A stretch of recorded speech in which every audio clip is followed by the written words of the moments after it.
శ్రీకాళహస్తిలో గర్భగుడిలో కొలువై ఉన్న శివలింగానికి ఎన్నో ప్రత్యేకతలు ఉన్నాయి. అందుట్లో ఒకటి ప్రపంచంలో ప్రాణం ఉన్న ఏకైక శివలింగం శివాలయం అక్కడే ఉందన్నమాట. ఈ శివలింగాన్ని ప్రాణం గల శివలింగంగా భక్తులు విశ్వసిస్తారు.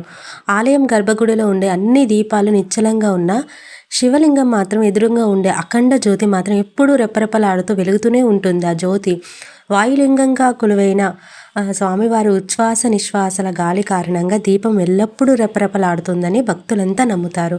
దేశంలోని అన్ని ప్రముఖ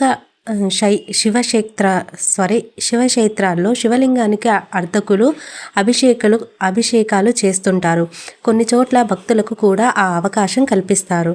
ఆ అవకాశం కూడా ఉంటుంది. కానీ ఇక్కడ శివలింగాన్ని మాత్రం అర్చకులతో సహా ఎవరు కూడా తాకరు. ఎందుకంటే అది ప్రాణవాయులింగంగా పూజలు అందుకునే ఈ లింగం తెల్లని వర్ణంలో ప్రకాశిస్తూ కనిపిస్తుంది. అందుచేత కర్పూర లింగం అని కూడా పిలుస్తారు. నవగ్రహ కవచంతో ఉన్న ఈ శివలింగాన్ని ప్రతిరోజు పచ్చ కర్పూరంతో అర్చకులు తాకకుండానే అభిషేకిస్తారు. ఇది ఈ శివాలయంకు ఉన్న ఒక ప్రత్యేకత.